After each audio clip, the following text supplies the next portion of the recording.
Alright guys, for number 4 on lesson 10, we're just finding percentages of numbers.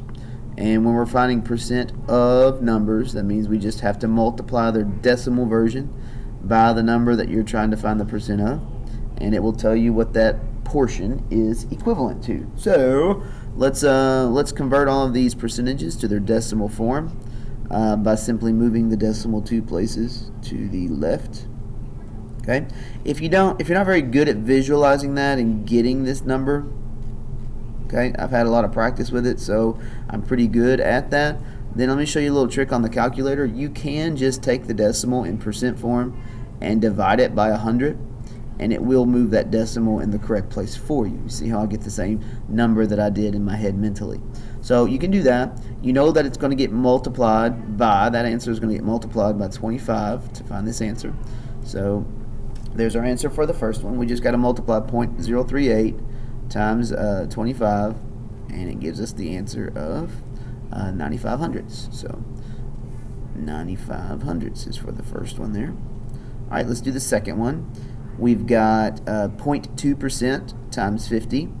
Okay, 0.2%. You could also think of it as 0.2 per 100 multiplied by 50. That will be another way you could type it in. We saw that earlier, one of the practice problems. So if you don't want to do the movement of the decimal in your head, or you struggle with that, just divide it by 100 and then multiply it by 50. That way you'll get the correct answer when you multiply it. And that one's going to be 10 cents or 0.10. All right, for that one. And then the very last one, we've got 180.5. So I'm going to do this one in my head, move it over twice. It's going to put my decimal at that point between the 1 and the 8. So I do 1.805 multiplied by 99. This one should make it grow because it's over 100%.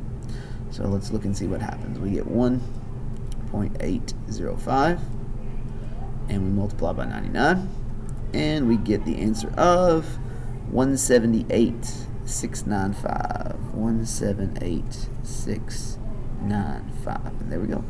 And that's those problems knocked out. Pretty easy stuff. And moving on to the last one, kind of a review of what we did last week or the week before. Monday, the high was 60 degrees. Means that's our original number. So I'm going to do this one as a table. I'll do this one as a table. So we kind of have this old to new situation. It used to be 60 degrees. Now it's a new number that we don't know, but we do know that it's 18% more. So when we see the word 18% more, remember when we did our double number lines and we were thinking of 100% being the whole. Well, 18% more would be 118% because it's 18% more than the whole. So if 18% more is what we're dealing with 118%. Okay, and the same idea here, we got to move our decimal over to have our correct multiplier and use 1.18. And that will get us to our answer. So we just got to do 60 times 1.18, and that will give us our answer there. So 60 times 1.18, and we get, for our final answer here, 70.8. There you go, 70.8 degrees. And that's 4 and 5.